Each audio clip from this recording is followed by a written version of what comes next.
Everyone, and thank you, Maurice, for the intro.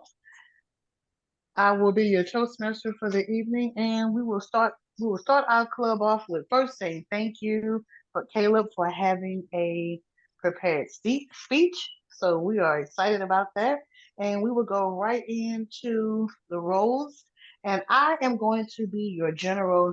I'm sorry.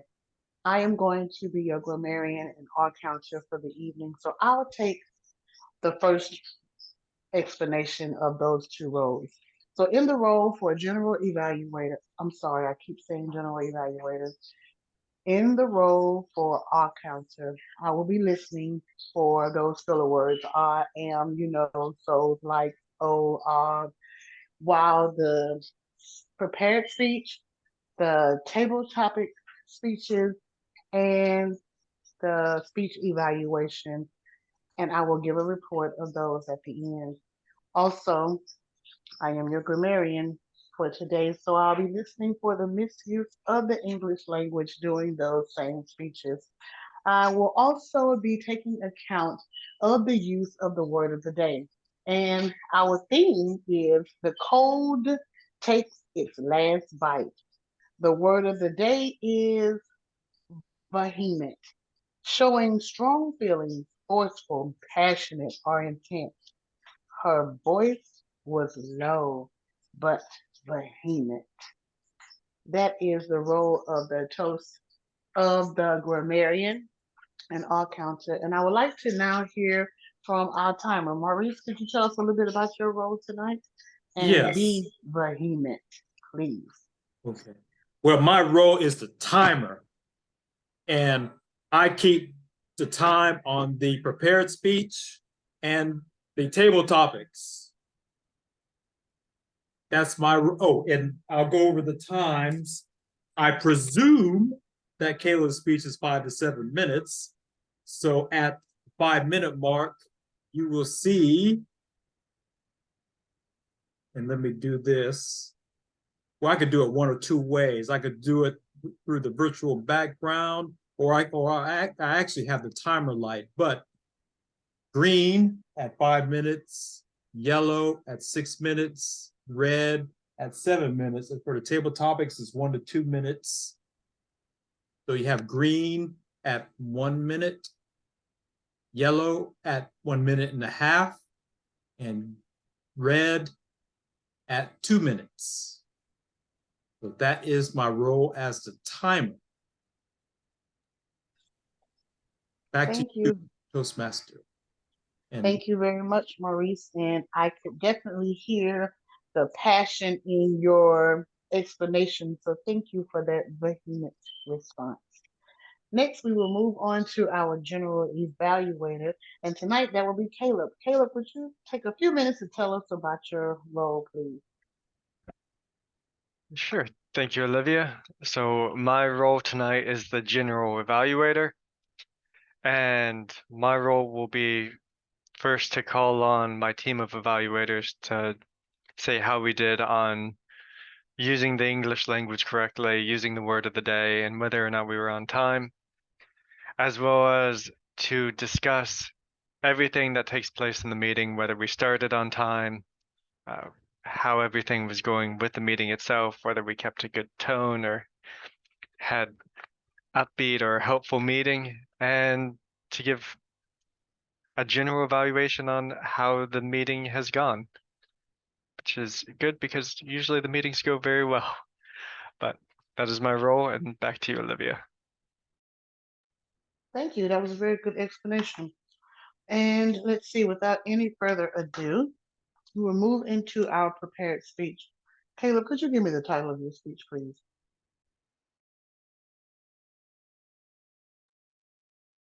Sure. My title, if I'm remembering now, because I wrote it, I come up with the title very late in the night, is An Artificial Intelligence.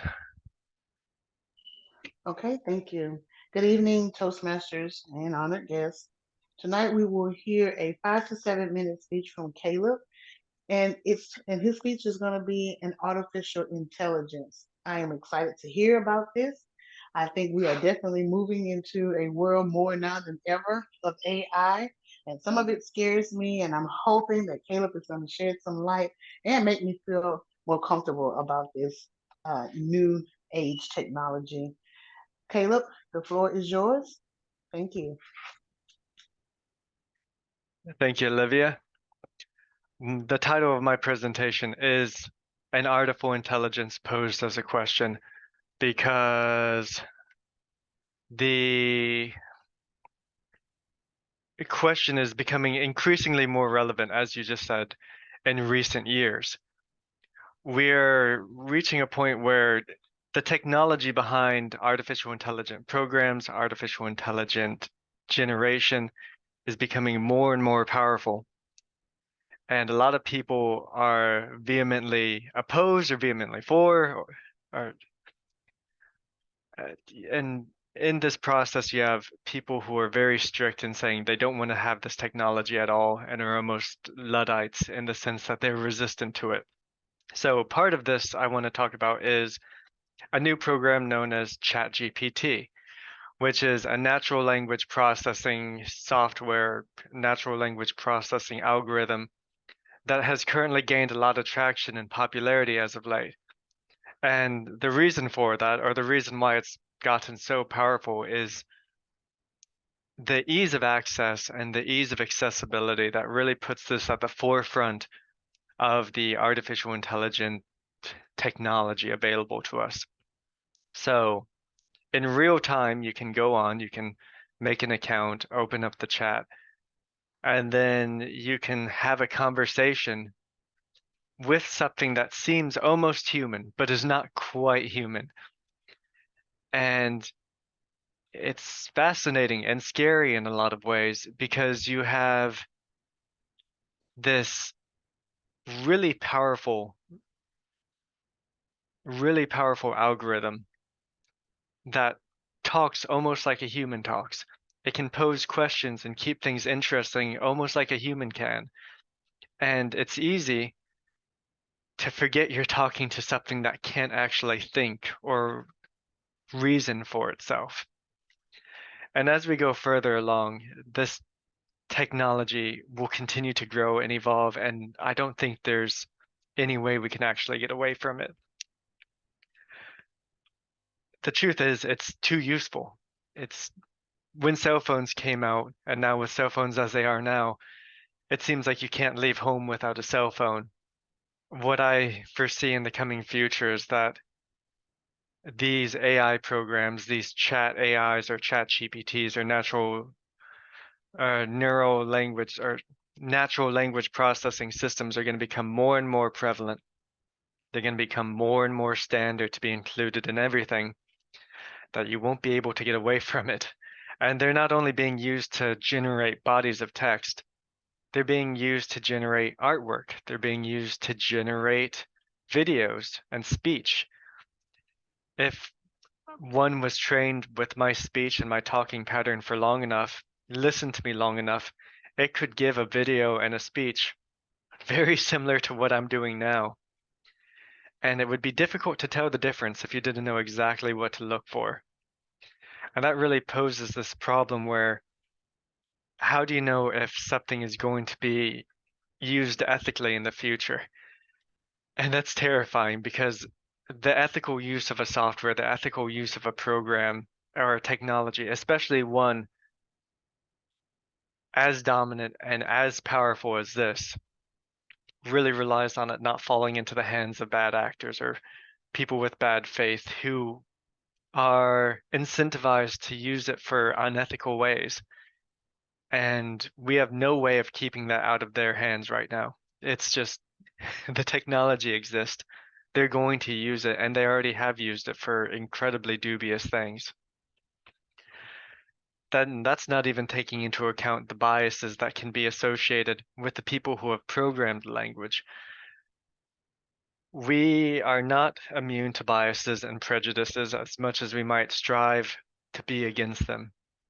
And I know as a scientist, as someone who goes in and generates data and who tries to be as abject and rational as possible, that bias, prejudices, preconceived notions, it creeps into the stuff that we do. It creeps into the data and the training sets that we use.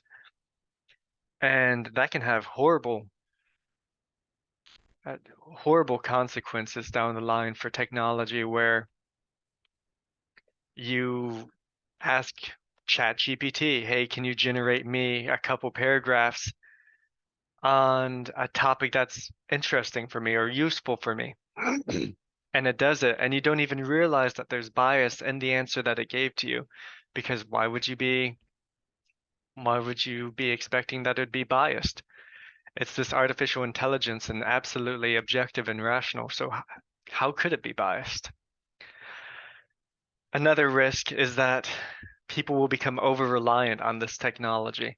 When something is so easily accessible, so convenient, and so good at what it does and at generating speech, why would you stop using it?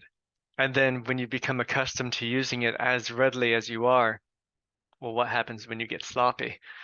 And now you're putting out information, or you're putting out problems that you probably should have read a little bit more carefully before you signed your name off onto it. To finish off this speech, we are on the verge of an age where nothing will really resemble the past that we grew up with or that we came to know, as the technology available to us surpasses things that we could never have foreseen back 20 years ago, talking to chat bots on AIM, which is something I did in my youth.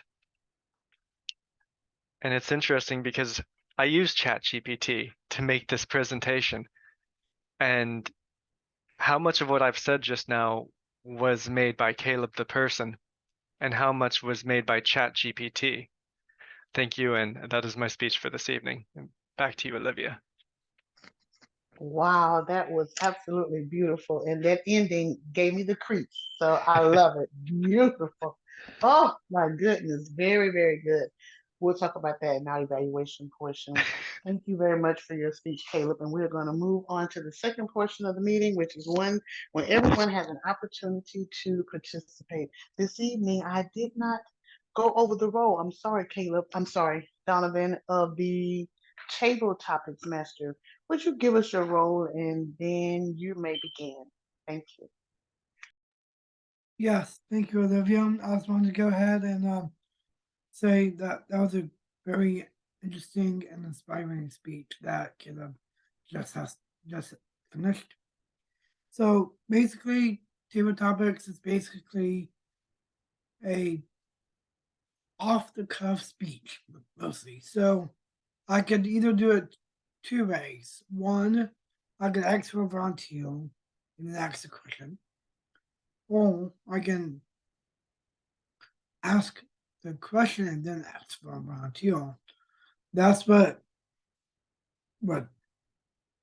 table topics is, basically a 1 to 2 minute brief explanation of an answer of a question I might ask. So who would like to go first? Okay, Bethany, your question is, I'm gonna keep it on the theme, which is the cold takes its last bite, but I'm also reflecting it on spring as well, which we are already in. Your question is, what does spring symbolize to you? Okay, my question was, what does spring symbolize to me? Well, today, I believe, is the first day of spring, in addition to, I think the 21st, so it's either the 20th or the 21st, first day of spring, but obviously it doesn't feel like spring outside. There's pollen, but somehow it was 32 degrees last night. So there's a bit of a disconnect from that, but overall what spring means to me is just a metaphorical rebirth of everything, where everything decides to either be reborn or come out of its hibernation to fully be ready for the summer and also the fall. It allows for a awakening from a period of rest, and it also is symbolized by just everything becoming more lively, everything returning back to a state of its past being, and also showcasing that we too can also go through these periods of time where we might go through a slumber. However, we will be able to be either reborn or awakened from that slumber. So it's just everyone goes through seasons, and I think that the seasons of spring is very indicative of how we approach our personal growth and changes. Back to you. Thank you, Bethany. Who would like to answer the next question?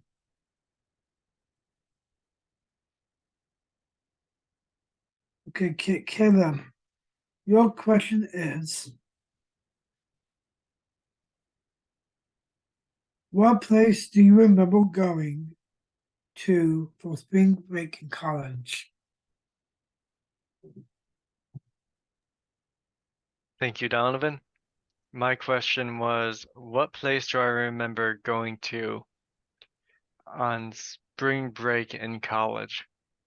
That is a really good question and might reveal a bit too much about my youth as an undergrad than most people really need or should know.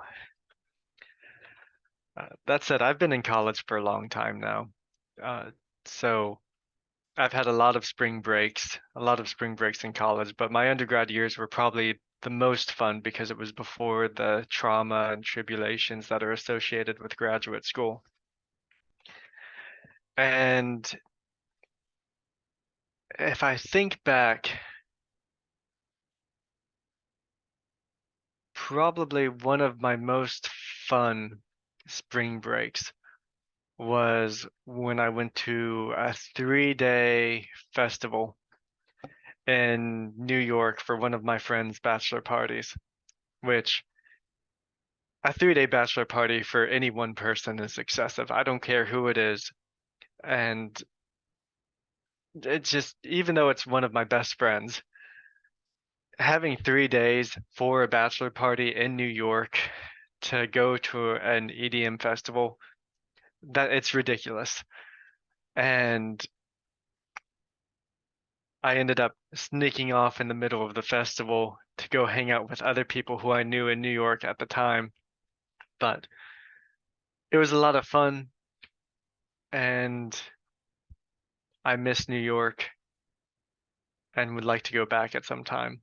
But I feel like travel in New York has been ruined for me because I've seen how clean the subways are in other parts of the world, and they just don't compare. Tokyo has the best subways I've ever seen, and New York's look horrible in comparison. But that is my answer, and back to you, Donovan. Thank you, Caleb. Who would like to go next? I'll take the next one. Okay. Your question is, for fashionistas, what is considered as spring clothes? Why? Say it one more time, Donovan. I'm sorry. For fashionistas, Hmm. what is considered as spring clothes? Why? As spring clothes. Yes. Okay. Good evening, fellow Toastmasters. My question this evening is, as a fashionista, what is considered fashionable as for spring clothes? Well, spring is one of the seasons where it's, to me, spring is a transition season.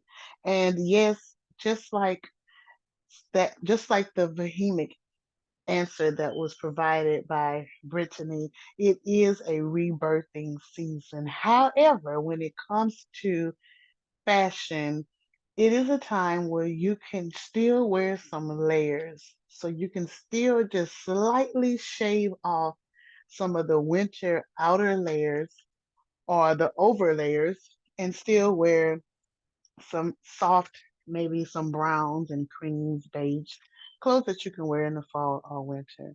I think what really makes a fashionista is when you can take clothes from a different season and make them look reborn or renewed, and especially when going into the spring when you still can have those cool mornings and those warmer afternoons. And for me, I believe in a pop of color. So it can be an outfit that you wore in the fall and put on a pretty pink scarf, and it has been reborn. That's the answer to my question. Back to you, table topic master Donovan. Thank you, Olivia. So I believe those are only two people that, well, actually, yeah. So, Maurice, your question is going to be,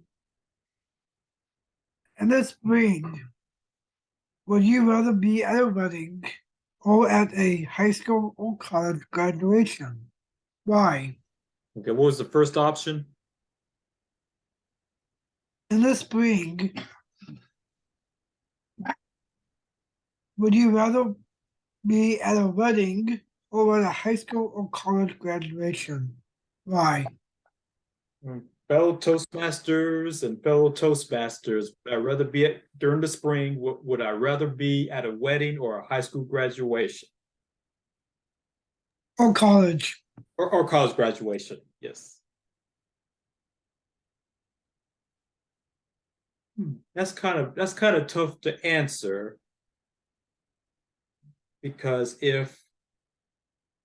unless I have a friend or a relative at any of those events, I'm not really much interested in going to any of them. But since I need to answer the question, I think rather be as of right this moment. It could be different later on, but I vehemently think that I would rather be at a school graduation than at a wedding. Like I said, it could be different later on, but that is my answer. Back to you, Mr. Topics Master. Thank you, Maurice. It is already 17. Do we have any time to do any more, or do I need to stop? One more, if you have one more, but if not, we can move on. Oh, I have plenty of table topics. All right. All right. Trust me. So, since Olivia did that reaction, I'll pick on Olivia. Olivia, your question is going to be, what do you enjoy the most about springtime? Fellow Toastmasters, my question is, what do I enjoy most about springtime? Let's see. Spring is definitely not my favorite season of the year. However, I do like to see things being reborn. I heard someone recently say that even though January is the new year, spring is really the new year. And I've never thought of that before until recently. And truly, that's when everything is anew. Everything comes to life. I do not like how fast my grass is growing. I do not care for the fact that the bugs are going to be coming out soon to pollinate the pretty plants. But when I think of spring, I think of things being born again and renewed. So that's probably the most interesting thing or the most that I like about springtime. Back to you, table topic master Donovan. Thank you, Olivia. I just wanted to go ahead and say that all of that this section was very it did show that it was, I thought this table topic section was very vehement. And so based on that, I'm going to go ahead and relinquish the next one back to the Toastmaster? January. Yes, the Toastmaster. Olivia. Okay, thank you very much. We are now moving into the third and final portion of our meeting when we go over our evaluations. The first that we will call up is our general evaluator. So just give us a little bit insight on his opinion of the meeting, and then from there he can call on his team of evaluators, or I'm sorry, to give their reports. So I'm going to pass the lectern to you, Caleb, general evaluator. Thank you, Olivia. I thought the meeting went well tonight, as it usually does. I believe we had a short recess at the start, which we normally have in the virtual meetings, but then the meeting kicked off and has flowed very well since it started. And I can see no issues with the meeting so far. And with that, I would like to call on my team to give their reports. And first, I'll call on the timer report for this evening, which would be Maurice.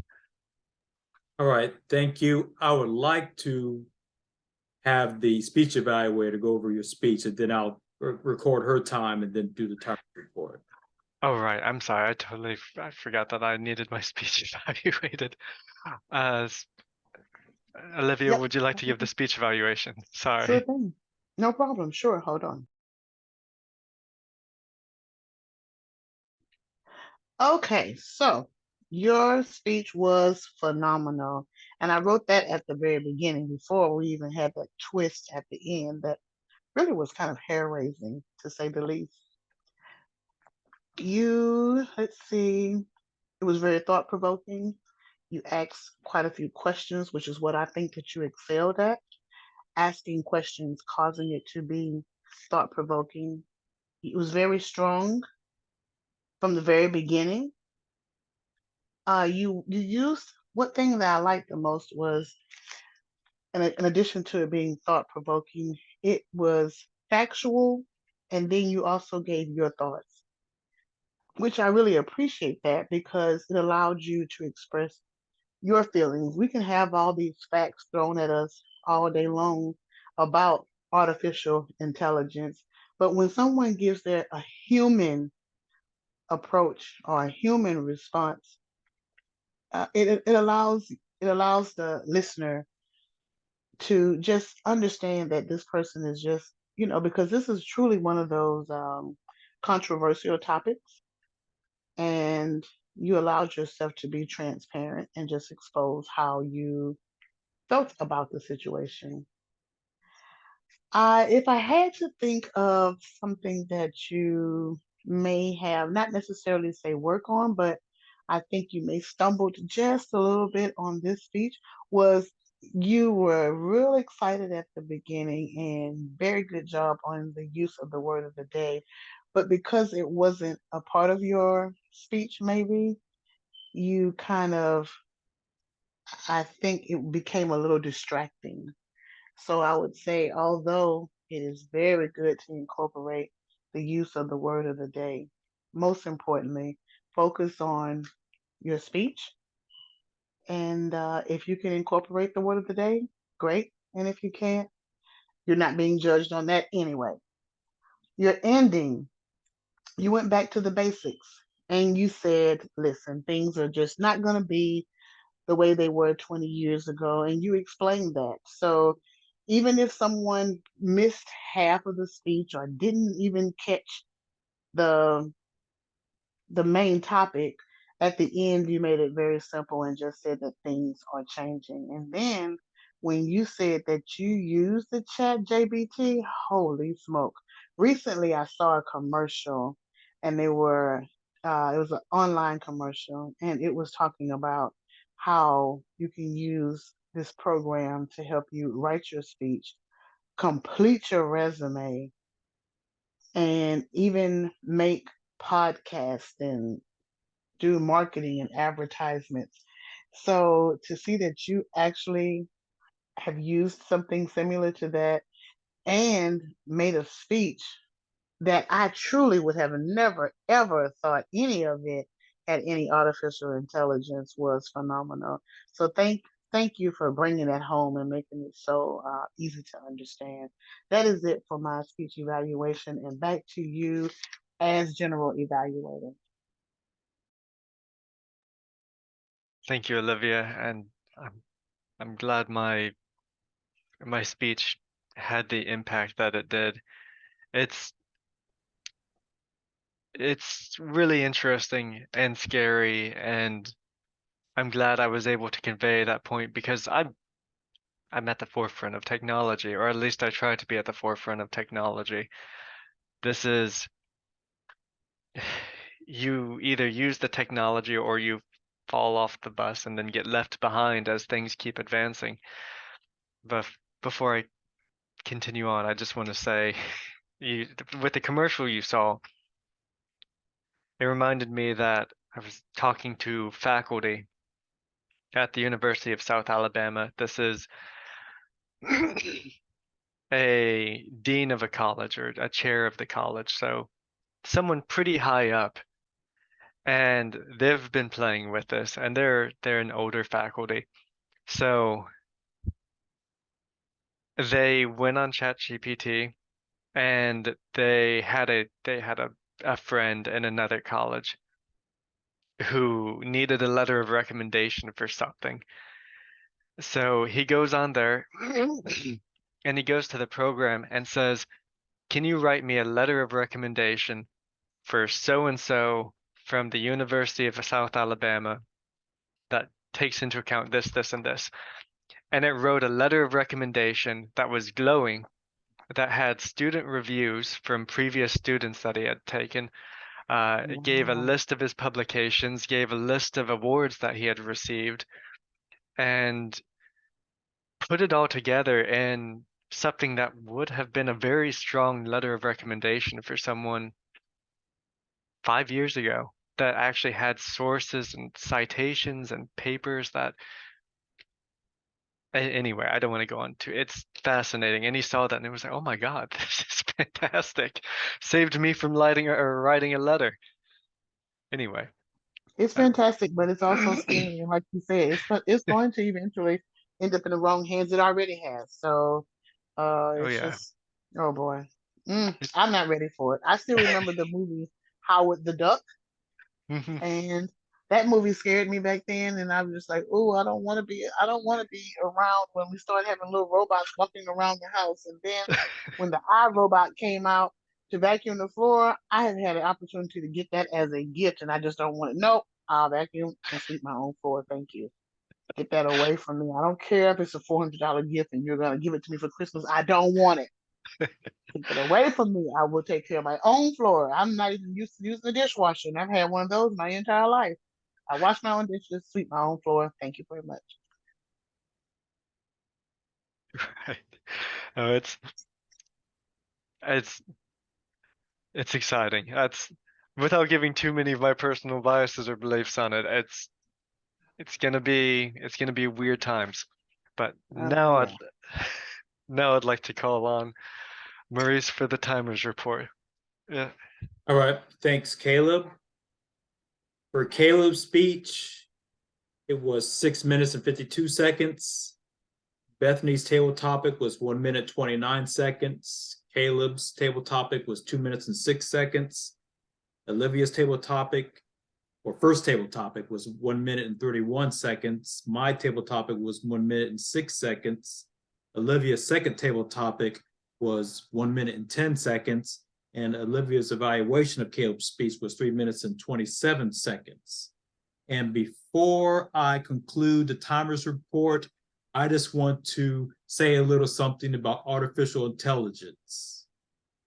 And this is an iPhone, and you know who's on the iPhone, but watch this. I'm going to just a demonstration. Alexa, Uh-oh, let me try this again. I'm sorry. Alexa.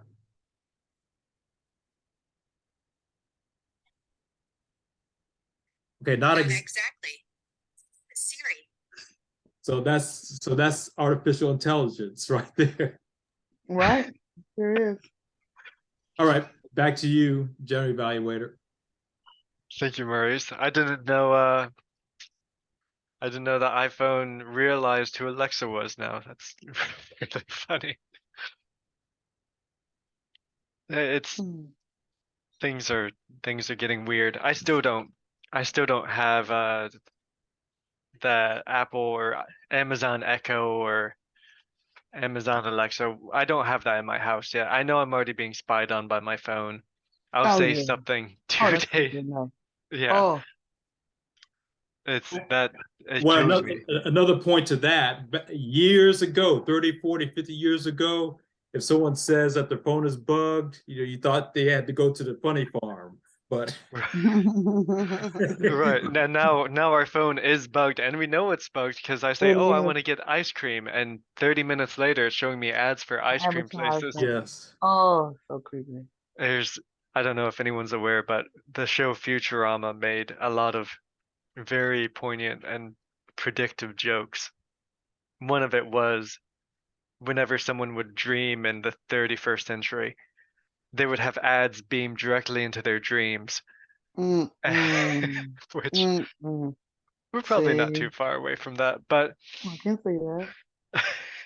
now I would like to call on the grammarian and all counter for their report. Olivia, if you would like to take Thank the you. lectern. Sure. And I have an Amazon Echo. If you want it, I'll be more than happy to give it to you because otherwise I'm not plugging this thing up.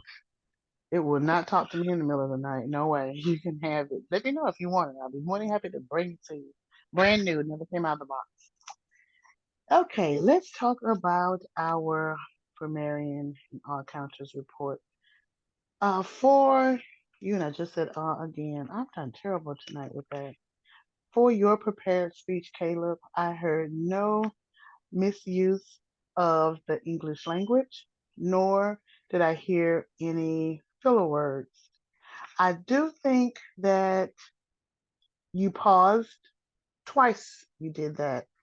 And you repeated yourself, but you did not use a filler word, Caleb. So very good on that. And sometimes repeating yourself does catch the audience's attention and it can be used in a good manner. So very good catch on not using a filler word and instead a pause and a repeat. So very good for that.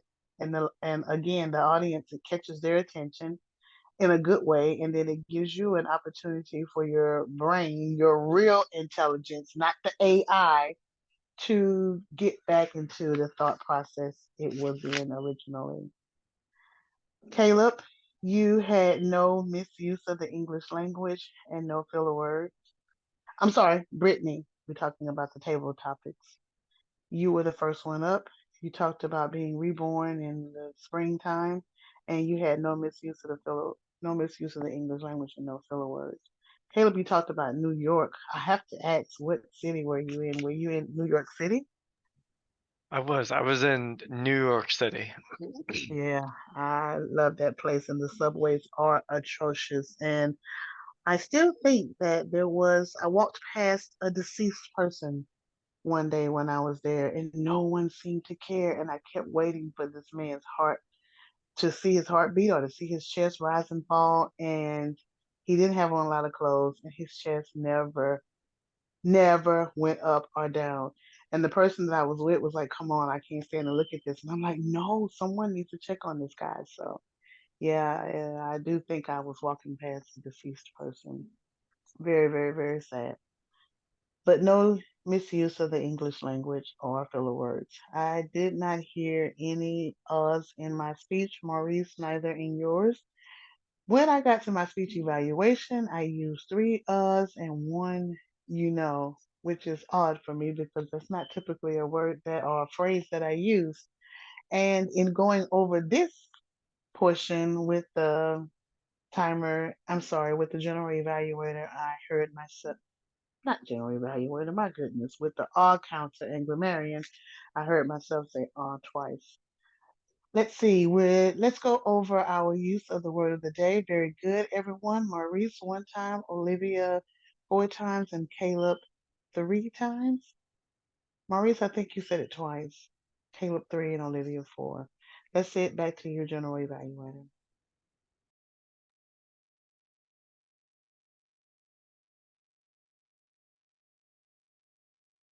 Oh, I'm sorry. I believe Donovan used the word of the day as well when he was giving his table topics, or I believe, Oh, because I thank just saw you. him That's raising his correct. hand. That is correct. Thank you. And I believe that is all the roles for this evening. And now I believe that Donovan has an education overview. Yes. I'm not sure if I pass back to the Toastmaster or if the Toastmaster, either way, passing it back to Yeah, the you can pass Toastmaster it. Olivia. Yeah. Thank you very much. Very good job as table topics. My God, I am getting my words all confused tonight. Very good job as general evaluator. And we are moving to our education overview, and Donovan has one, and he is going to present it at this time. Donovan, the lectern is yours. Thank you, Olivia. Thank you, everyone. So first off, I just want to just to let you know where I got this from. I was looking up a couple of things for a couple of ideas, and I was looking on the Toastmasters International website. And one of the things that caught my eye was the article and videos that is titled The Value of Distinguished Clubs by Matt Kinsey, DTM, Distinguished Toastmaster. And I thought that'd be an important thing to look at, especially now, since we all, as a club, trying to become a distinguished club. Based off of that, these are a couple of notes that Mr. Kinsey mentioned in his article. One was that your club has added new members. Existing members have achieved their educational goals. Officers went to training, and club business was handled in an effective and efficient way. I thought that point was interesting based off of the tactics that our club is doing, from having people go to this training, the officer training programs to help to create a distinguished club, which is very important for us to do. We've also been establishing some educational goals to meet to be able to get to the level of a distinguished club, of how our club can get to that point. And the other thing that we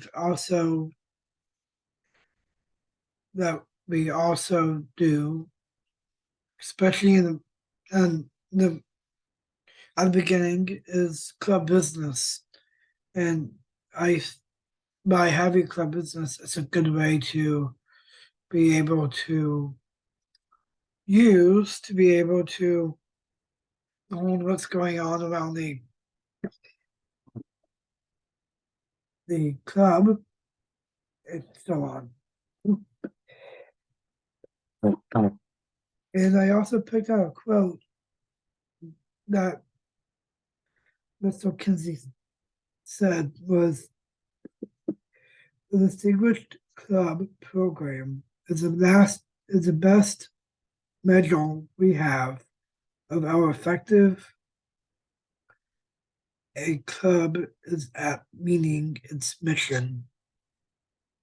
I thought that's an important quote to look at and to think about, especially we all try to become a distinguished club. So that was the inspiration of this educational overview. And then the last point is officers articulated club values, inspire members to increase their skills. That means that by being able to work on our goals, that will help the officers to be able to have a to be able to help others that's going up in the club. For example, would be Kid Up and Bethany as an example of people like Maurice, Wes, Olivia, and so on. Help y'all to learn and to be able to become an officer at some point, and also to raise up in the ranks, which is very important, especially in our club. And based off of all that, it also helps to build self-confidence, which is a big attribute of being a part of Toastmasters. That's my educational overview. Thank you. Beautiful. Thank you so much, Donovan, and so on point. Thank you. Wes would have been proud to hear you do that. So we'll have to get him to go back and look at the recording. The time now is 7:41, so we've reached almost the end of our meeting hour, and I would like to give the lecture to our president, Maurice. Thank you. All right, thanks, Olivia.